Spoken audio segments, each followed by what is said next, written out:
சொல்ல போகிறோம். ஒரு ஹல்லேலூயா சொல்லுவோமா? இன்னும் சத்தமாக, இன்னும் ஜோராக 2 கரங்களை உயர்த்தி ஹல்லேலூயா. தேவ அன்பு பிள்ளைகளை, நீங்க பலுகி பெருக கடவர்கள். ஹல்லேலூயா.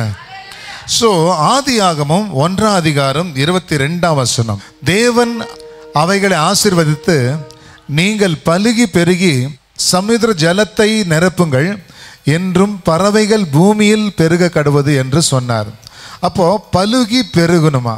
அதில் நீங்கள் பார்க்கும்போது பலுகி பெருகணும். சரி, இப்போ நான் சொல்கிறேன், பூமியை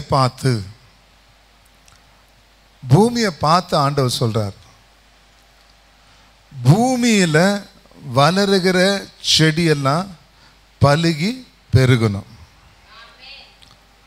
தண்ணீரை பார்த்து ஆண்டவர் சொல்றார், சமுத்திரத்தை பார்த்து சமுத்திரத்தில் இருக்கிற மச்சங்கள் எல்லாம் பலுகி பெருகணும்னார் இல்லையா? பூமியில அந்த மரம் வேறு விட்டா அது பலுகி பெருகும். பூமி கனெக்ஷனை எடுத்துட்டா அந்த மரம், தண்ணீருக்குள்ள இருக்க மீன் நல்லா பெருசாகும், பெருகும். அந்த தண்ணீர்லேருந்து வெளியே வந்துட்டா செத்து போயிடும். 3வது பாயிண்ட், நம்ம எப்படி படுத்தார் அதுதான் மறுபடியும் விளக்குறேன். அவருடைய சாயலாகவே நம்ம படைத்தார். இப்போ நம்ம ஆண்டவருடைய சாயல். அப்போ ஆண்டவருடைய சுவாசம் நமக்குள்ள இருக்குது.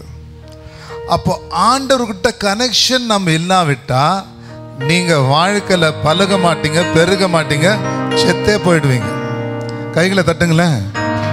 அப்போ நம்ம யாருக்கிட்ட கனெக்ட் ஆயிருக்கணும்? ஆண்டவர்கிட்ட கனெக்ட் ஆயிருக்கணும். ஆண்டவர்கிட்ட கனெக்ட் ஆயிருந்தீங்கன்னா நீங்க பலுகி பெருகுவீங்க. பூமியை பார்த்து சொன்னார், மர செடி காய் கொடி எல்லாமே பலுகி பெருகிய. ஆண்டவருடைய ஆசீர்வாதத்துல அந்த மர செடி கொடியில கூட விதை இருந்ததான். அதே போல ஒவ்வொரு மீனும் அதுலயும் அதுக்குள்ள முட்டை என்ற சில பெருக்கத்தை ஆண்டவர் வைத்தார். ஆனா மனுஷனை தேவனுடைய சாயலை உருவாக்கி அவனுக்குள்ள பெருகும்படியாக வித்தை ஆண்டவர் வைத்திருக்கிறார். கைகளை தட்டுங்க. அப்போ நம்ம பலுகி பெருக வேண்டும். சொல்லுங்க, நான் பலுகி பெருகுவேன். ஹல்லேலூயா. அப்போ நம்ம யாருடைய சாயல்ல இருக்கிறோம்? சரி, தேவ அன்பு பிள்ளைகளை, உங்களுக்கு பார்க்கும்போது இங்க பிரைஸ் தி லார்ட், ஹல்லேலூயா, ஒரு 3 காரியத்தை நான் விளக்க போகிறேன். 3லிருந்து 4 காரியத்தை நான் விளக்க போகிறேன். நாம் ஏன் பலனை கொடுக்க வேண்டும், பலன் கொடுக்க வேண்டும். 2வது, நாம் பலன் கொடுக்காவிட்டால் என்ன, பலன் கொடுக்கணுமா, பலன் கொடுக்காட்டி என்ன ஆகும், அதையும் நம்ம பார்க்க போகிறோம். 3வது, நாம் எப்படி பலன் கொடுப்பது. 4வது காரியம், பலன் கொடுப்பதனால என்ன பிரயோஜனம். இது இத்தனை காரியம் நாம் பார்க்க போகிறோம். ஸோ ஃபர்ஸ்ட் பாயிண்ட் நாம் போயிடலாம். நாம் ஏன் பலனை கொடுக்க வேண்டும், நாம் ஏன் பலுகி பெருக வேண்டும் என்றது நம்ம பார்க்க போகிறோம். ஒரு அல்லேலூயா சொல்லுங்க. ஒரு சந்தோஷமா இருக்கணும். வந்திருக்கிறது ஆண்டவருடைய வார்த்தையை பிடித்து அந்த வார்த்தையை ஏற்றுக்கொண்டு விதைக்க வந்திருக்கிறோம். சோர்ந்து போகவே கூடாது. ஹல்லேலூயா. புரிஞ்சுங்களா? ஆண்டவர் உங்களை ஆசீர்வதிக்கிற தேவனா இருக்காரு. இன்றைக்கு கூட யார் யார் வார்த்தையை இழுத்து நீங்க விதைக்கிறீங்களோ உங்களோட வாழ்க்கையில இதே ஆண்டுல பெரிய காரியத்தை ஆண்டவர் செய்ய போகிறார்.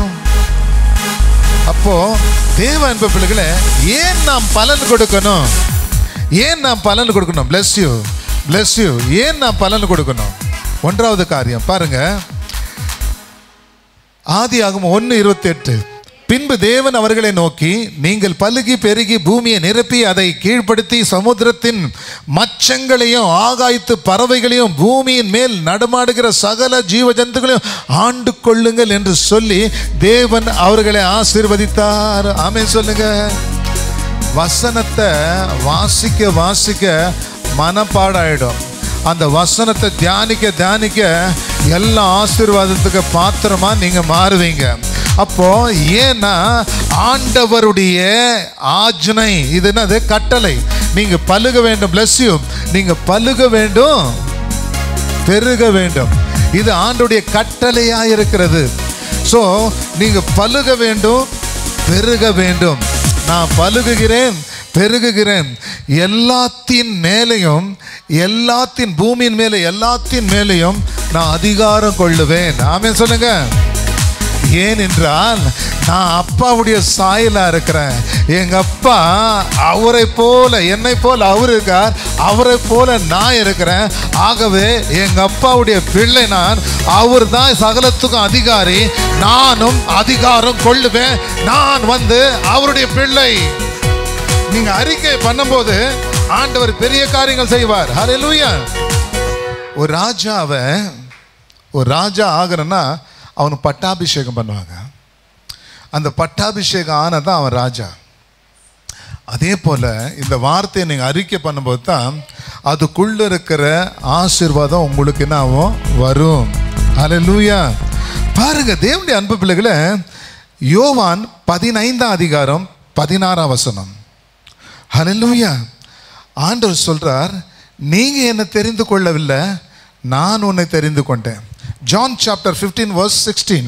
நீங்கள் என்னை தெரிந்து கொள்ளவில்லை, நீங்கள் என்னை தெரிந்து கொள்ளவில்லை, நான் உங்களை தெரிந்து கொண்டேன். நான் உங்களை தெரிந்து கொண்டேன். நீங்கள் என் நாமத்தினாலே பிதாவை கேட்டுக்கொள்வது எதுவோ அதை அவர்களுக்கு கொடுத்ததக்கதாக நீங்கள் போய் கனி கொடுக்கும்படி உங்கள் கனி நிலைத்திருக்கும்படிக்கும் நான் உன்னை ஏற்படுத்தினேன். Price the Lord. நீங்க என்ன தெரிந்து கொள்ளவில்லை, நான் உங்களை தெரிந்து கொண்டேன். அப்போ நீங்க பலன் கொடுக்கிற பிள்ளையாக, உங்க பலன் என்ன இருக்கணுமா? கனி கொடுக்கிற பிள்ளையாகவும் உங்க கனிகள் நிலைத்திருக்க வேண்டும். உங்க கனிகள் நிலைத்திருக்க வேண்டும். ஆமென் சொல்லுங்க.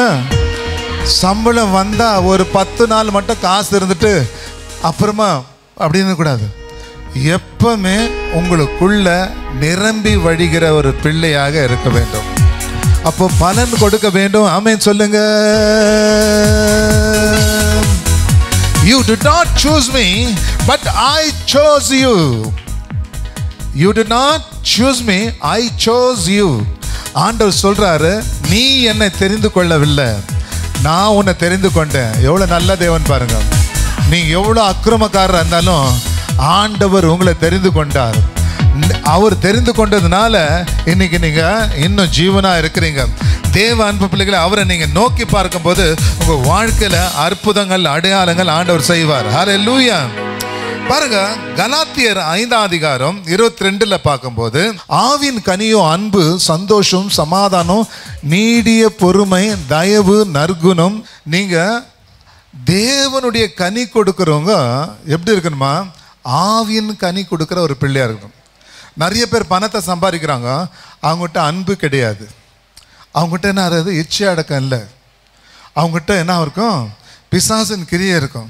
ஆனால் தேவனுடைய பிள்ளைகிட்ட ஆவின் கனி 9 கனி, அதை உள்ளடங்கிய நாம் அன்பு, சாந்த குணம்லாம் நம்மகிட்ட இருக்கணும். நாம் வளர்றத மற்றவங்கள வாழ வைக்க, மற்றவங்கள்ட்ட பிடிங்கி நம்ம வாழறதில்ல, நாம் வாழ்வதை மற்றவங்களை வாழ வைக்க. அதுதான் அன்பின் அடக்கம். கைகளை தட்டுவோமா? எஸ், ஹல்லேலூயா. கொலோசியர் 1:10. நீங்க இந்த அன்பின் கனி இருக்கும்போது நல்ல காரியங்களை செய்வீங்க. பாருங்க, சகலவித நற்கிரியங்களும் ஆகிய கனிகளை தந்து தேவனை அறிகிற அறிவில் விருத்தி அடைந்து கர்த்தருக்கு பிரியம் உண்டாக அவருக்கு பாத்திரமாய் நடந்து கொள்ளுங்க. இன்னைக்கு நீங்க எப்படி இருக்கிறீங்க யோசனை பண்ணி பாருங்க. நீங்கள் நற்கிரை செய்கிற ஒரு பிள்ளையாக உங்கள் உள்ளத்தில் இருக்கணும். பாருங்கள், வீடு வாசல் அது தானாக வரும். நீங்கள் ஆண்டவரை நேசிக்கும் போது இன்னைக்கு இருக்கிறவன் நாளைக்கு இல்லை. ஆனால் நீங்கள் நல்லது செய்யும்போது நிச்சயமாக பரத்தில் உங்களுக்கு நல்ல ஒரு பெரிய வீடு இருக்கும். நீ நல்லது செய்துட்டே இருக்கும்போது ஆண்டவர் சொல்கிறா, நீ என் வேலை செய்யும்போது உன் வேலையை நான் செய்கிறேன். கைகளை தட்டுங்க. எஸ் எஸ், ஹல்லேலூயா, ஸ்தோத்திரம் ராஜா, ஹல்லேலூயா.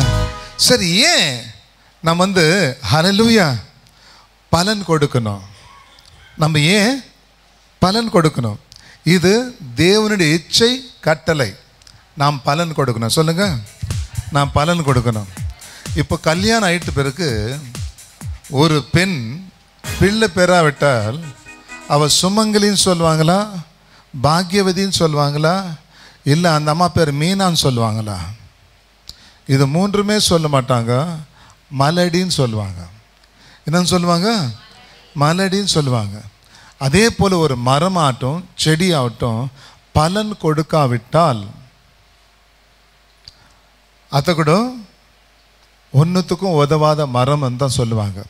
தேவ அன்பு பிள்ளைகளை, ஆகவே நல்ல கவனிங்க, இது ஆண்டவர் இப்படி தான் விரும்புகிறார். பாருங்கள், மத்தேயு 21 அதிகாரம் 34 வசனம். Matthew chapter 21 verse 34. 21:34. கனிகாலம் சமீபித்த போது அதன் கனிகளை வாங்கி கொண்டு வரும்படி தன் ஊழியக்காரனை தோட்டக்காரிடத்தில் அனுப்பினான். இப்போ பாருங்க, ஆண்டவர் என்ன சொல்றாரு, கனிகாலம் வரும்போது போய் கனிகளை வாங்கிட்டு வா. ஆண்டவரே விரும்புகிறார். அப்போ கனிகள் நீங்கள் கொடுக்கணுமா? சொல்லுங்க. நீங்கள் எங்கேயாச்சும் வேலைக்கு போகிறீங்க, சும்மா வேலை செய்யிட்டு வருவீங்களா? சம்பளத்தை எதிர்பார்க்குறீங்களா இல்லையா? கொஞ்சமாக எதிர்பார்க்குறீங்களா, அதிகமாக எதிர்பார்க்குறீங்களா? அதே போல தான் நாமளும் அதிகமான கனிகளை நம்ம கொடுக்கணுமா? ஆண்டவர் கேட்குறார், கனிகளை வாங்கிக்கிட்டு வா. என்னுடைய பூமி, என்னுடைய நிலம், என்னுடைய விதைகள், என்னுடைய தோட்டம் நான் யாருக்காக ஒப்பு கொடுத்துருக்கேன்? அந்த வாரத்துக்கு வேலை செய்கிறவங்களுக்கு நான் கையில் கொடுத்துருக்கேன். என் தோட்டத்தில் கனிகள் வளர்ந்துருக்குது, நீங்கள் போயிட்டு வாங்கிட்டு வாங்க அப்படின்னு சொல்கிறாரு. ஆனால் பாருங்கள், போகும்போது நிறைய பேர் நம்ம திட்டி அனுப்பிடுறாங்க. கடைசியில் தன் குமாரனை ஆண்டவர் அனுப்புகிறார். அந்த குமார் தான் சொந்தக்காரன் சொல்லிட்டு அந்த இயேசு கிறிஸ்துவை அடித்து போட்டுடுறாங்க. அப்படின்னா ஊரில் இருக்கிற எல்லா காரியத்துக்கும் மனுஷன் பணத்தை செலவு பண்ணுறான், தேவ காரியத்தை செலவு பண்ணுறதில்ல, தேவனையே அழிச்சிடுறான். ஸோ இப்படி நீங்கள் கனி கொடுக்காவிட்டால், டாக்டர்கிட்ட நீங்கள் போய் 100 ரூபாய் கொடுப்பீங்களா? கொடுப்பீங்களா? இல்லை. கன்சல்ட்டிங்னாவே நல்ல டாக்டர்னா பல ஆயிரம் தான். சின்ன சின்ன இதில் 500 ரூபாய்க்கு மேலே தான். அப்போது நர்சிங் ஹோம் பெரிய பெரிய இல்லையா, மல்டி சூப்பர் ஸ்பெஷாலிட்டி ஹாஸ்பிட்டல் போகும்போது ஆயிரக்கணக்கு, லட்சக்கணக்கு, எல்ஐசி இருக்கிறதா, இல்லை இந்த இன்சூரன்ஸ் இருக்குதா, அதெல்லாம் கேட்டு தான் அவன் என்ன பண்ணுறான், அவங்கள சேர்க்குறான். அப்போ யோசித்து பாருங்க, இந்த உலகத்தில் இருக்கிறவங்க உன்னுடைய வருமானத்தை இழுத்து, ஆண்டவர் பாருங்க இலவசமாக கொடுத்த ஆரோக்கியம் கொஞ்சம் இதாச்சுன்னா லட்சக்கணக்கில் நீங்கள் செலவு பண்ணுறீங்க. ஆனால் உங்களுக்கு பலத்தையும் ஆரோக்கியத்தையும் கொடுக்குற தேவனுக்கு நம்ம என்ன பண்ணுறோம்? விதைக்கலாமா விதைக்கக்கூடாதா என்று சொல்லி நாம் விதைக்க வருகிறோம். அப்போது இதை பார்க்குற ஆண்டவர், நீ கனி கொடுக்குற ஒரு பிள்ளையாக மாறணும். நீங்கள் என்ன பண்ண, டெடிகேட் பண்ணிக்கணும். ஆண்டவரே, நான் வேலைக்கு போகிறேன், வரும்போது என் வீட்டுக்கு நான் கைவீசின்னு போகக்கூடாது, எனக்கு நீங்கள் ஆசீர்வதிங்கன்னும் போது அவர் ஆசீர்வதிப்பார். ஆசீர்வதிக்கும் போது வீட்டுக்கு கூட ஏதாச்சும் நீங்கள் வாங்கிட்டு போங்க. அப்போது உங்கள் பிள்ளைகள், மனைவி சந்தோஷப்படுவார்கள். அதே போல தான் சபைக்கு வரும்போது வாரத்துக்கு ஒரு முறை வரீங்க, வேலைக்கு டெய்லி போகிறீங்க, ஆனால் தேவனிடத்தில் வாரத்துக்கு ஒரு முறை வரும்போது நீங்கள் எப்படி வரணுமா, ஆண்டவர்கிட்ட ரொம்ப என்ன வரணும், டாப்பாக வரணும். எஸ், சிறந்த உடையெல்லாம் போட்டு ஆண்டவர் உன்னுடைய தயவுனால் நான் நல்லா இருக்கிறேன், அப்போ உனக்கு நான் விதைக்க வரேன் சொல்லிட்டு கனிகளை நீ கொண்டு வரும்போது உங்களை கனிகளை கொண்டு ஆண்டவர் உங்களை அறிகிறார். ஹல்லேலூயா. உங்க கனினால தான் நீங்க யாருன்னு சொல்றாரு. bless you, bless you, bless you, bless you, bless you. உங்க கனிகளால உங்களை அறிகிறார். எஸ், உங்க கனிகளால இயேசு கிறிஸ்து உங்களை அறிகிறார். ஹல்லேலூயா. அப்போ நீங்க பலன் கொடுக்கணுமா? சொல்லுங்க, கைகளை உயர்த்தி சொல்லுங்க, நான் பலன் கொடுக்கிறேன். சொல்லுங்க, சந்தோஷமா சொல்லுங்க, நான் பலன் கொடுப்பேன். இன்னைக்கு என் நிலைமை ஒரு மாதிரியா இருந்தாலும் நான் இந்த வசனத்தை நான் ஏற்றுக்கொள்கிறேன். அப்பாவுடைய பிள்ளை நான் பலன் கொடுப்பேன். எப்படி கொடுப்பேன் எனக்கு தெரியாது. எங்க அப்பா நான் நம்புறேன், அந்த அப்பா என்ன பலன் கொடுக்கும்படியாக என்ன மாற்றுவார். நானும் ஹல்லேலூயா இப்படி இருக்க மாட்டேன், நான் இப்படியாக மாறுவேன். என்னை யார் அவமானம் பண்ணாங்களோ அவங்க முன்னாடி நான் தலை நிமிர்ந்து நடக்கும்படியாக, தலை உயரும்படியாக எங்க அப்பா மாறுவார். என்னுடைய கொம்பு, என்னுடைய தலை உயர்த்தப்படும். ஆமென், ஹல்லேலூயா. ரெண்டாவது காரியம், பலன் கொடுத்தா ஆண்டவர் சந்தோஷப்படுறாரா? புரிஞ்சுங்களா? இன்னும் பலன் கொடுக்குற மாதிரி அவர் செய்யறாரு. ரெண்டாவது காரியம், பலன் நீங்க கொடுக்காவிட்டார், அதாவது நீங்க பழத்தை நீங்க கொடுக்காவிட்டார் என்ன ஆகும்? இப்ப பார்க்கலாம். Praise the Lord. ஹல்லேலூயா. யோவான் 15ஆம் அதிகாரம் 2ஆம் வசனம். John chapter 15 verse 2. என்னில் கனி கொடாதிருக்கிற கொடி எதுவோ, என்னில் கனி கொடாதிருக்கிற கொடி எதுவோ அதை அவர் அறுத்து போடுகிறார். கனி கொடுக்கிற கொடி எதுவோ அது அதிக கனிகளை கொடுக்கும்படி அதை சுத்தம் பண்ணுகிறார். கனி கொடுக்கலன்னா அறுத்து போட்டுறார். வாடிகை நீங்க கொடுக்கலன்னா அவன் உங்களை தொருத்தி விடுவான். வாடிகை கரெக்டா குட்டா சார் மேடம்னு உங்ககிட்ட பேசுவான். அப்போ நீ வாடகை கொடுக்கும்போது அவனுக்கே பயம் ஆகும், இவங்க நல்லா இருக்காங்க, இவங்க போயிட்டா நம்முடைய நிலைமை என்ன, இவங்க இருக்கட்டும். நீங்கள் இன்னும் நல்லா வளரும்போது வேற இடத்துல சொந்தமாக வீடு வாங்கி போயிடுவீங்க. அப்போ நீங்கள் பலன் கொடுக்கலன்னா நீங்கள் சொல்கிறீங்க இல்லையா, ஐயோ நான் சபைக்கு போகிறேன், நானே பல பிரச்சனையாக ஆண்டவர்கிட்ட வந்திருக்கிறேன் கேட்க, இதில் வேறு பாஸ்ட் தேவராஜ்யத்தை நீங்கள் கட்டணும், நீங்கள் கொடுக்கும்போது தான் வளரணுன்றாங்களே, நான் என்ன செய்வேன் ஐயோ அப்படின்னு சொல்லியிருந்தீங்கன்னா நீங்கள் கண்டிப்பாக வளர முடியாது. உங்ககிட்ட எது இருக்கிறதோ அதை விதைக்கும் போது நிச்சயமா என் தேவன், உன் உள்ளேந்திரியங்களை அறிந்த என் தேவன் உன்னை பலன் கொடுக்கும்படியாக மாற்றுவார். இல்லாது இருக்கும்போது தான் விதைக்க கத்துக்கணும். அப்போ இல்லாது இருக்கும்போது விதைக்கும் போது அப்போ ஆண்டவர் மேலும் மேலும் இருக்கும்படியாக செய்வார். உலகத்துக்கு பஞ்சம் வந்தாலும் உனக்கு பஞ்சம் இல்லாமல் என் தேவன் பாதுகாப்பார். அப்போ நல்ல நீங்க கனி கொடுக்கலன்னா உங்களை அறுத்து போடுறாராம்.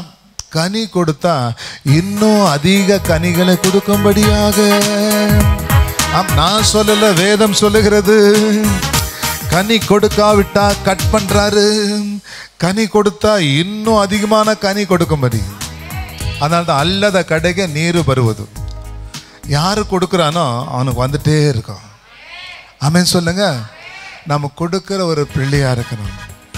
ஆமென் சொல்லுங்க. நம்ம முகம் எப்படி இருக்கணும்? சும்மா பழான்னு இருக்கணும். எப்படி இருக்கணும்? எஸ், நம்ம முகம் உள்ள நல்லா இருந்தால் தான் முகம் நல்லா இருக்கும். இங்கே உள்ள நல்லா இல்லைன்னா முகம் வாடி போகும். உங்கள் முகம் அகத்தில், இதுதான் அகம்னுவாங்க, அகத்தில் இருக்கிற அழகு உன் முகத்தில் தெரியும். ஒரு அல்ல சொல்லுங்க. அப்போ அகத்தில் ஆண்டவர் இருந்தா முகத்தில் பிரகாசம் இருக்கும். அகத்தில் பிசாசு, கடன் தொல்லை, போராட்டம், இஎம்ஐ இதெல்லாம் வச்சிருந்தா முகம் வாடி போயிடும். புரிஞ்சுங்களா? முகம் வாடி போயிடும். ஹல்லேலூயா.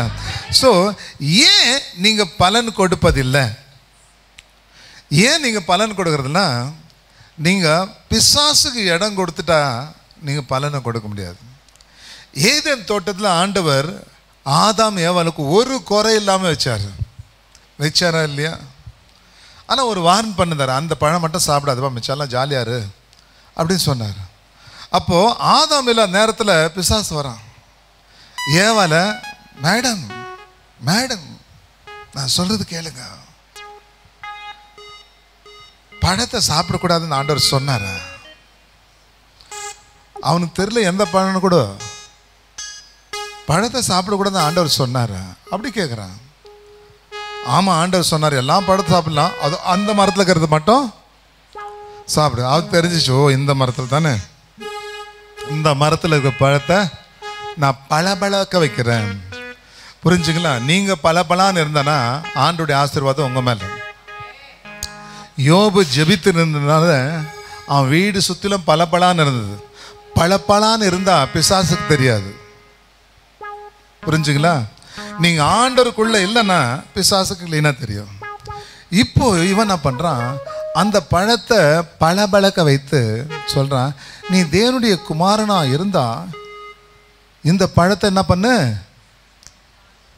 நீங்கள் சாப்பிட்டீங்களா ஆண்டோடைய பிள்ளையா மாறிடுறீங்க. என்ன மாறிடுறீங்க? எஸ்.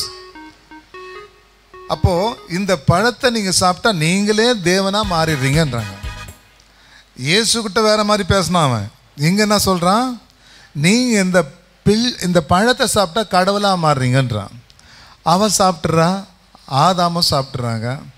சாப்பிட்டதுனால அவங்க நிர்வாணி ஆயிடுறாங்க. தேவன் வரும்போது ஓடி போகிறாங்க. அப்போ தப்பு செய்கிறவன் ஆண்டவர் முன்னாடி நிற்க மாட்டான். அதனால தான் சில பேர் சபைக்கு வருவதில்லை. சில பேர் என்ன வர்றதில்ல, ஐயோ போடா நல்லா தான் இருக்கு, அங்கே போனால் அது கொடு இது கொடுன்னு சொல்லிகிட்டே இருக்காங்க அப்படின்ற மாதிரி உள்ளத்தில் பிசாசு உங்களுக்குள்ளே இது பண்ண. அப்படி வந்துச்சுன்னா பிசாசு உங்களுக்குள்ளே இருக்கான்னு தெரிஞ்சுக்கணும். இப்போ நீங்கள் எந்த வேலை செய்தாலும் அது ஒரு வேலையில் ஒரு பலன் இருக்கிறதா இல்லையா? இருக்குத்தானே?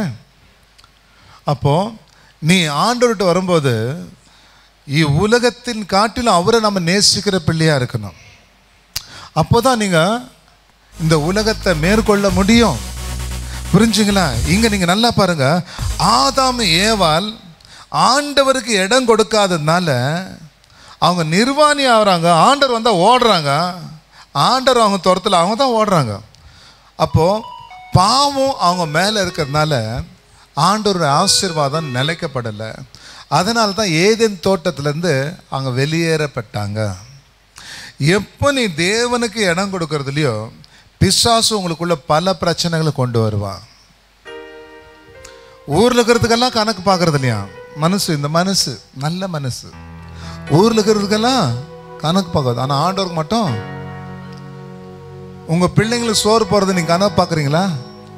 உங்கள் பிள்ளைங்களுக்கு சாப்பாடு போது கணக்கு பார்க்குறீங்களா? இல்லை தானே? பிள்ளை மேலே பாசம் வச்சுனாலும் பார்க்குறல. அப்போ தேவன் மேலே ஏன் கணக்கு பார்க்குறீங்கன்னா அவர் மேலே பாசம் இல்லை. அவர் மேலே என்ன இல்லை? பாசம் இல்லை, வேஷம். ஸோ அதனால்தான் நீங்கள் பலன் கொடுப்பதில்லை. பலன் கொடுக்காத இருக்கிறவங்க வாடி போகிறாங்க. நல்லா இருக்கிற மாதிரி தான் தெரியும். ஆனால் காரு பங்களா இருக்கலாம், தவறாக பணம் சம்பாதிக்கலாம். ஆனால் உள்ளத்திலேருந்து ஆண்டவர்கிட்ட அவனுக்கு கனெக்ஷனே கிடையாது. சவுல் ஆரம்பத்தில் ஆண்டவர்கிட்ட இருந்தான், பணம் வந்த பிறகு ஆண்டவர் மறந்துட்ட பிறகு ராஜாவாக தான் இருந்தான். ஆனால் கனெக்ஷன் ஆண்டவர்கிட்ட இல்லை.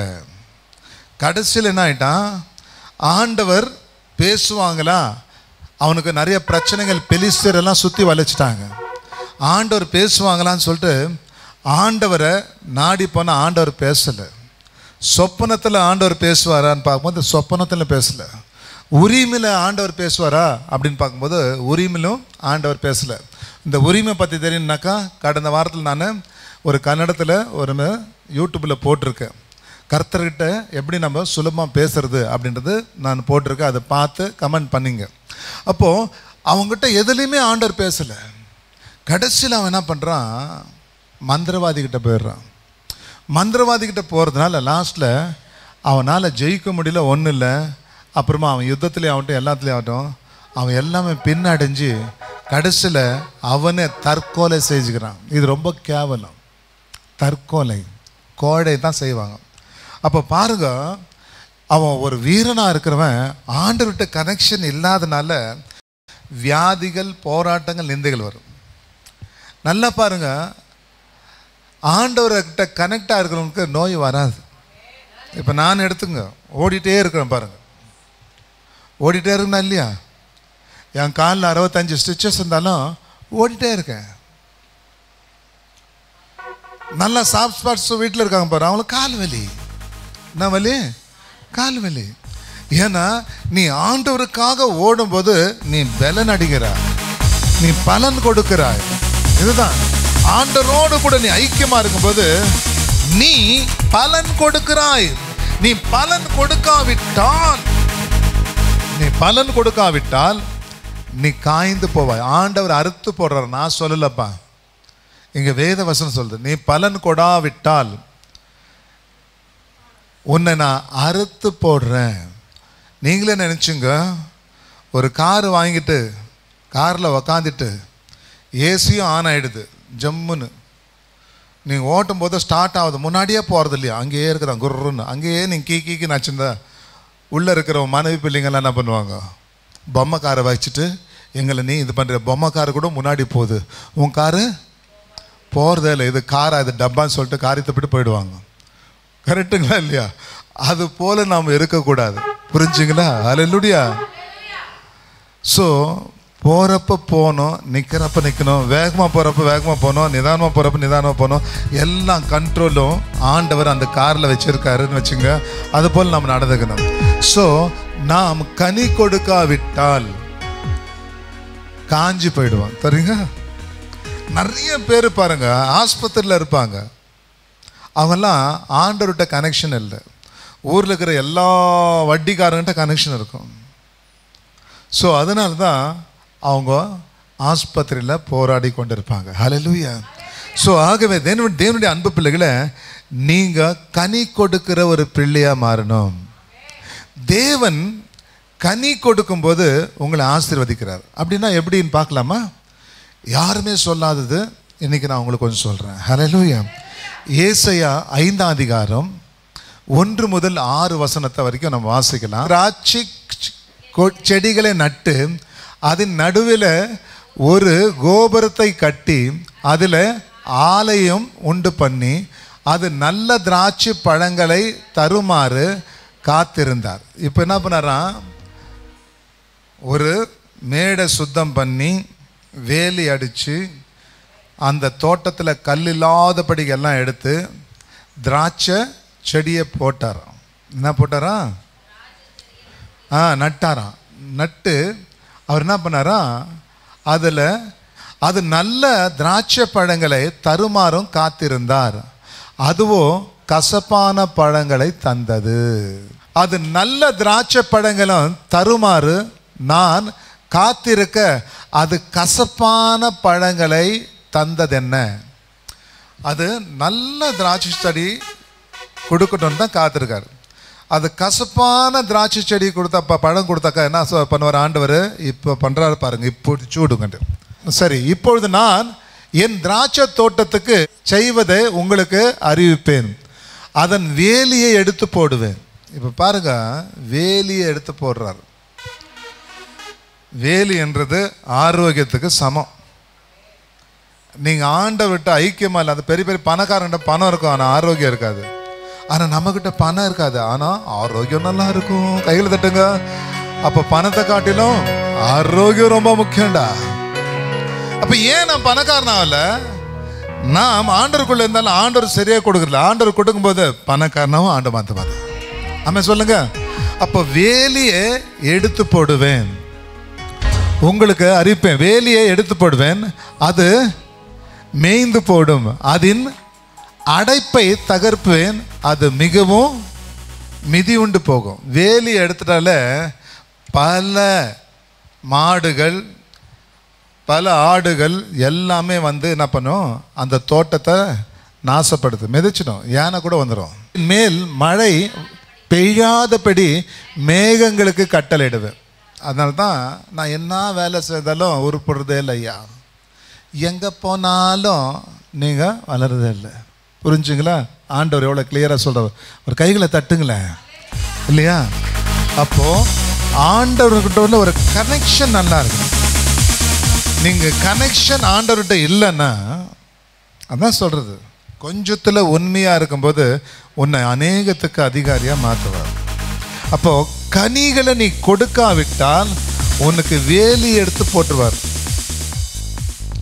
டாக்டர் சொல்லிடுறாரு, பிபின்னு எங்கே போனாலும் பிபி மாத்திரை தூக்கின்னு போயிட்டு இருப்பாங்க. அந்த மாத்திரை சாப்பிடா கட்டி பிபி வரும்.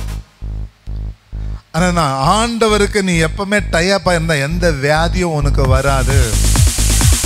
எந்த வியாதியும் வராது, எந்த வியாதி வராது. அப்போ ஆண்டவருக்குள்ள நீ இருக்கும்போது கனி கொடுக்குற பிள்ளைன்னா உன்னை வேலி அடித்து பாதுகாப்பாங்க. உன்னை வேலி அடித்து பாதுகாப்பாங்க. தேவ அன்பு பிள்ளைகளை எந்த வேலை செய்தாலும் நம்ம ஆண்டவருக்கு அன்பாக செய்யணுமா. நான் இருப்பது நிர்மூலமாகாத இருப்பது உம்முடைய கிருபை ராஜா. அப்பா தகப்பனே, இந்த உலகமும் எனக்கு சொந்தம் இல்லை. அப்போ என் சொந்த ஊர் பரலோகம். இங்கே இருக்கிற வரைக்கும் உமக்காக நான் வேலை செய்கிறேன். நீ எல்லாமே எனக்காக நீ பாதுகாத்து கொள்வீர்னு சொல்லி ஆண்டவருடைய காரியத்துக்காக ஓடும்போது உன் வேலை ஆட்டோமேட்டிக்காக நடக்கும். ஆபிராம் ஈசாக்கு பொண்ணு பார்க்கும்போது ஆபிராம் ஓடலை. எலியேசர் அனுப்புகிறார், நான் தேவனுடைய வேலை செய்கிறேன். எலியேசர் நீ போ, என் தேவன் தூதர்களை அனுப்பி என் மகனுக்கு நல்ல ஒரு பெண்ணை கொடுப்பார். கைகளை தட்டுங்க. அப்போ நீ செய்கிற வேலையெல்லாம் வாய்க்கும். அப்போ இங்கே பாருங்க, நல்ல கனி நீங்கள் கொடுக்குறீங்களா? யோசனை பண்ணி பாருங்க. நல்ல கனி நீங்கள் கொடுக்காவிட்டால் அவர் என்ன பண்ணுறாரா? வேலி எடுத்துடுறாராம். கதவே இல்லாத வீட்டில் திருடன் ஆறாமல் கொள்ளாச்சின்னு போயிடுவான். கரெக்ட் தானே? கதவு இருந்தாலும் இப்போ அடிக்கிறான்னா கதவுலன்னா என்ன கெதி? யோசனை பண்ணி பாருங்க. ஆகவே இன்னைக்கு ஆண்டவர்கிட்ட நீங்கள் ஐக்கியமாக இருக்கணும். சரி, இப்போது தேவாத்திய மக்கள், தேவனுடைய அன்பு பிள்ளைகளை இப்போ நம்ம பார்க்கலாம். ஹல்லேலூயா. நீ கனி கொடுக்காவிட்டால் பாருங்க, இங்கே வேதம் சொல்லுகிறது 15 அதிகாரம் யோவான் 15:6. நீ கனி கொடுக்காவிட்டால், John chapter 15 verse 6. ஒருவன் என்னில் நிலைத்திராவிட்டால் வெளியே எரியுண்ட கொடியைப் போல அவன் எரியுண்டு உலர்ந்து போவான். Praise the Lord. Hallelujah. அப்போ கனி கொடுக்காதவன் நிலைக்கிறது இல்லை. நிலைக்காதவன் அவன் வாடி வதங்கி எரியுண்டு போவான். அப்போ இங்கே வேதம் தெளிவாக சொல்லுகிறது. யோவான் 15:6. ஹல்லேலூயா. ஒருவன் என்னில் நிலைத்திராவிட்டால் வெளியே எரியுண்டு கொடியை போல அவன் எரியுண்டு உலர்ந்து போவான். அப்போ அப்படிப்பட்டவர்களை சேர்த்து அக்னியில் போடுவார்கள், அவைகள் எரிந்து போகும். நீங்கள் கனி கொடுக்குற பிள்ளையாக இருக்கணும். சொல்லுங்க, இந்த நாளில் ஒரு நிமிஷம் கூட ஆண்டவர் திருடுறது கிடையாது. அவர் எல்லாமே முழுமையாக உங்களுக்கு கொடுக்குறாரு. அப்போ நீங்கள் ஆண்டவருடைய சாயலாக இருக்கிறீங்க. ஆண்டவர்கிட்ட கனெக்டாக இருந்தீங்கன்னா உங்கள் வாழ்க்கையில் நீடித்த நாளாக இருப்பீங்க. வேறானது பூமியில் கனெக்டாக இருந்தால் அது பலனை கொடுக்கும். மீனானது தண்ணீருக்குள்ளே இருந்தால் அது சாகாது, அது நல்லா இருக்கும். நீ ஆண்டோடைய படைப்பாக இருக்க, நீ ஆண்டவருக்குள்ள கனெக்டாக இல்லைன்னா நீ காஞ்சி ஒலந்தி நீ நிச்சயமாக நரக வேதனை தான் உனக்கு. அப்போ யோசித்து பாருங்க. ஹல்லேலூயா. அப்போ உன்னை எதில் போடுவாங்களா? நெருப்பில் போடுவாங்க. சரி, மூணாவது காரியத்தை போயிடலாம் சீக்கிரம். பலன், நம்ம எப்படி பலன் கொடுக்க முடியும்? சரிக்கா ஐயா, எவ்வளோ கஷ்டமாக இருக்குது, நான் எப்படி பலன் கொடுக்க முடியும் அப்படின்னு நீங்கள் கேட்டிங்கன்னா அதுக்கு பாருங்கள், பலன் கொடுக்க ஒரு வழி இருக்கிறது. அப்போது இந்த உலகத்தை ஆண்டவர் எப்படி படைத்தார்? வார்த்தையால் படைத்தார். அப்போ அந்த வார்த்தை நமக்கு வேத புஸ்தகத்தில் இருக்கிறது. அந்த வேதத்தை நீங்கள் தியானிக்கும் போது உங்கள் வாழ்க்கையில் மாற்றங்கள் வரும். பாருங்க, அப்போ சங்கீதம் 1:2. So Psalms chapter 1:2. கர்த்தருடைய வேதத்தில் பிரியமாய் இருந்து இரவும் பகலும் அவருடைய வேதத்தில் தியானிக்கிற மனுஷன் பாக்கியவான். கர்த்தருடைய வேதத்தில் பிரியமாக இருந்து வேதத்தில் பிரியமாக இருக்கணும். எவ்வளோ பேர் பைபிள் வாங்கி வச்சுருக்கீங்க? ஐயோ நம்ம இப்போ மொபைல்லே இருக்கிறதுனால பைபிளெல்லாம் வாங்குறது இல்லையோ, மொபைல்லையே எல்லாம் தெரியும். அதனால் பைபிளை வாங்கி வைங்க, பைபிளை நேசிங்க. மொபைலில் நீங்கள் படிக்கலாம். நீங்கள் மொபைலில் பல கனெக்ஷன் வச்சுருந்தால சில நேரத்தில் மனசு சதறடிக்கப்படும். ஆனால் ஏன் மனசு எப்படி தெரியுமா? ஆண்டர் மேலே ஃபிக்ஸ் ஆகிட்டா எவ்வளோ தான் வந்தாலும் பைபிளை தான் முடிப்பேன் நம்ம. அப்போது கர்த்தருடைய வேதத்தில் பிரியமாக இருக்கணும். என்னைக்கு நான் வேதத்தை நேசிச்சனோ அன்னிலிருந்து மற்ற நியூஸை கூட அவ்வளோ நான் நேசிக்கிறதில்ல. நியூஸ் தேவை தான், ஆனால் அதெல்லாம் மாறி போகுது. இன்றைக்கி பேசணும் நாளைக்கு இல்லைன்றான். ஆனால் ஆண்டோடைய வார்த்தை என்றைக்குமே மாறாதது, நிலையாக இருக்கிறது. அந்த வேதத்தின் மேலே பிரியமாக இருந்து இரவும் பகலும் அவருடைய வேதத்தில் தியானமாக இருக்கிற மனுஷன் பாக்கியவான். யார் ஆண்டோடைய வேதத்தை பிரியமா தியானிக்கிறானோ அவன் பாக்கியவான். அவன் பாக்கியமானவன் என்பது அவனுக்கு எந்த குறையும் இருக்காது. இப்ப பாருங்க, அவன் நீர்காலங்களில் ஓரமாய் நடப்பட்டு தன் காலத்தில் தன் கனியை தந்து இலை உதிராதிருக்கிற மரத்தை போல இருப்பான். நீ டாக்ஸ் கட்டிட்டா அரசாங்கம் வந்து ஒன்று கேட்க மாட்டாங்க. நீ கரண்ட் பில்லு கட்டிட்டா ஃபியூஸ் வந்து பிடுங்க மாட்டாங்க. நீ அதே போல நீ ஆண்டவருக்கு பிரியமா இருந்தீங்கன்னா உன் முடிய கூட யாரும் அசைக்க முடியாது. நீ இலை உதிராது இருக்கிற மரத்தை போல இருப்பாய். நீ செய்வதெல்லாம் வாய்க்கும், நீ செய்வதெல்லாம் வாய்க்கும். உன் பக்கத்தில் 1000 பேர், உன் வலது பக்கத்தில் 10,000 பேர் விழுந்தாலும் உனக்கு ஒரு சேதம் வராது. காரணம், என் தேவன் உன்னோட கூட இருப்பதினால நீங்க நல்லா வாழ முடியும். ஹல்லேலூயா. மேகஸ்தம்பம் மேலிருந்து பாதுகாக்குது, பாதை காட்ட கூட செல்லுது. கரெக்ட் தானே? பாதையெல்லாம் கூட செல்லுது. அன்பான தேவன்,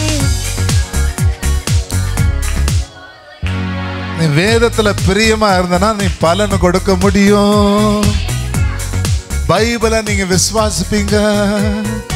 நீர்காலங்களில் ஓரமா நடப்பட்டு நீங்க இலை உதிராதிருக்கிற மரத்தை போல எப்போதும் கனி தருவீங்க. சொல்லுங்க, எப்போதும் 500 ரூபாய் நோட்டு, எப்போது ஒருவேளை 1000 ரூபாய் நோட்டு வந்தாலும் சரி, 2000 ரூபாய் நோட்டு, வெறியும் நிறைய பெரிய பெரிய நோட்டு தான். சொல்லுங்க ஆமேனுங்க. இப்போ உங்க விரோதி ஒருத்தன் நின்று இருக்கான். நீங்க நல்லா ட்ரெஸ் போட்டிருங்க. அவன் முன்னாடி உங்ககிட்ட பணம் இருக்குது. 500 ரூபாய் கட்டு எடுப்பீங்களா, இல்லை 10 ரூபாய் இது எடுத்து பொறுக்கின்னு இருப்பீங்களா?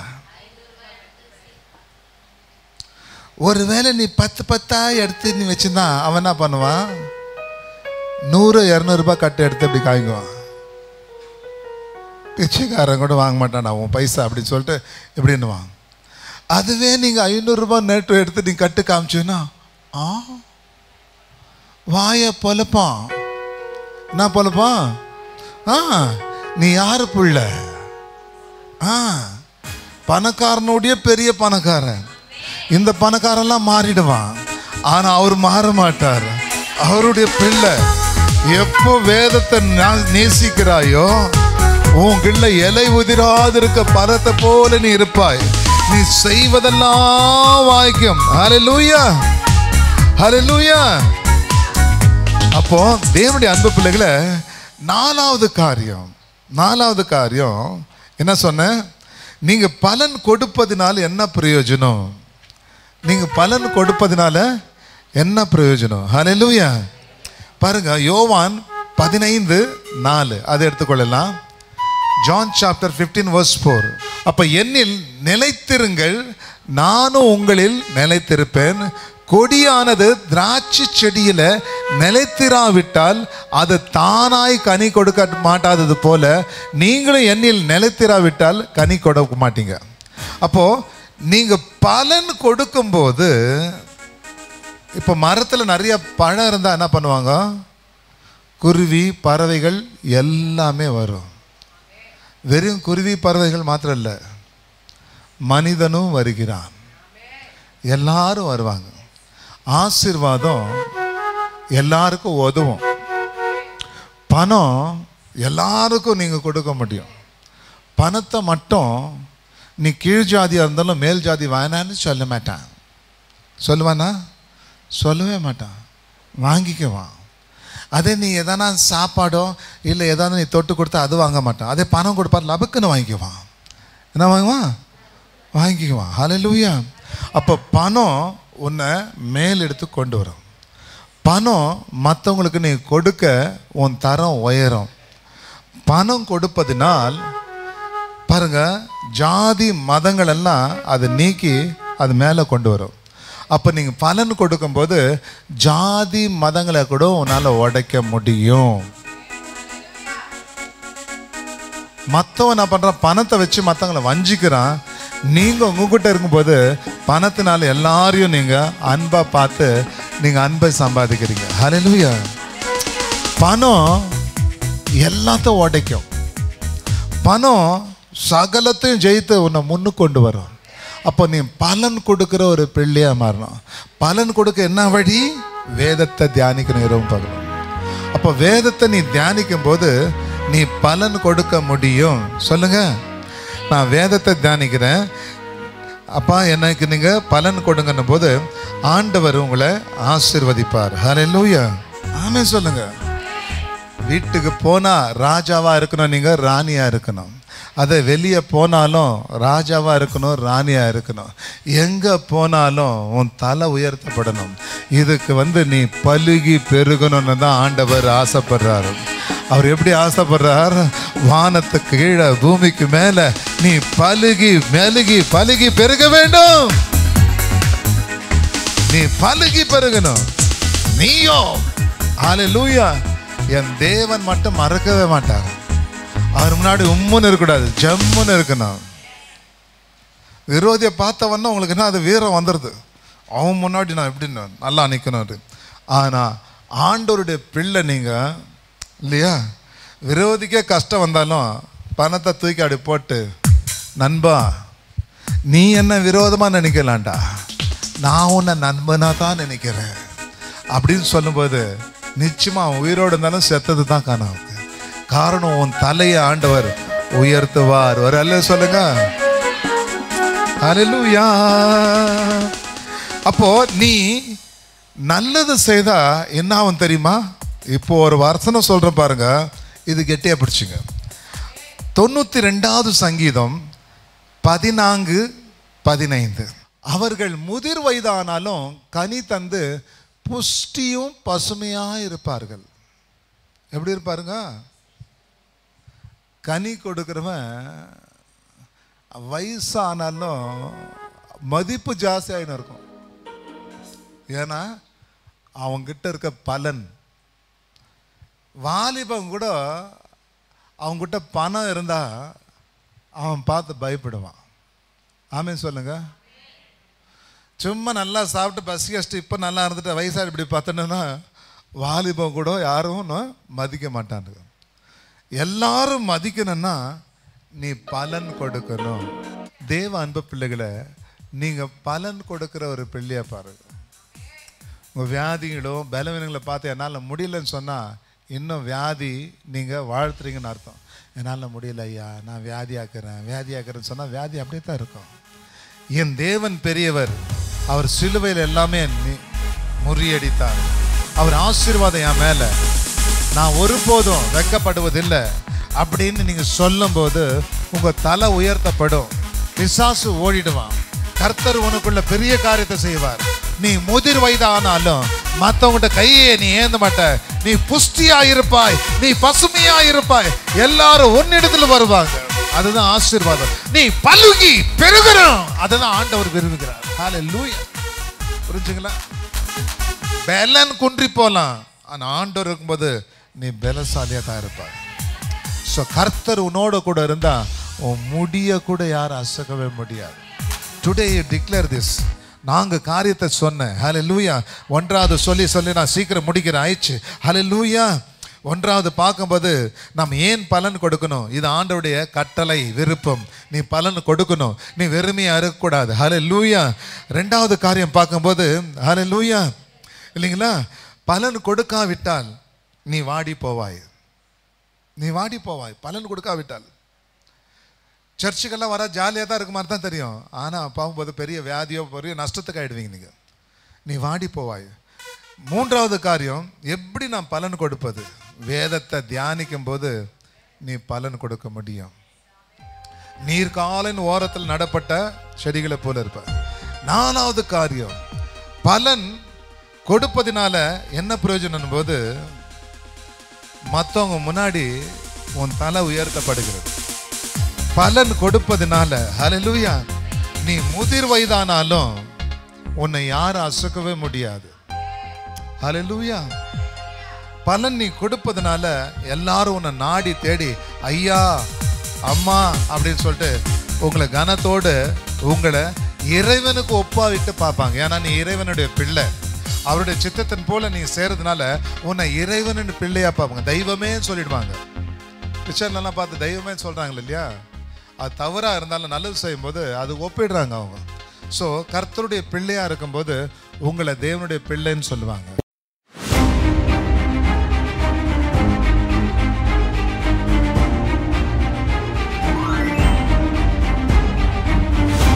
ஒவ்வொரு 3ஆம் வெள்ளிக்கிழமை அன்று எண்ணெய் அபிஷேக ஜெபம். மிராக்கிள் ஏசியா சபை, ஜெயநகர். வாருங்கள், தேவ ஆசீர்வாதத்தை பெறுங்கள்.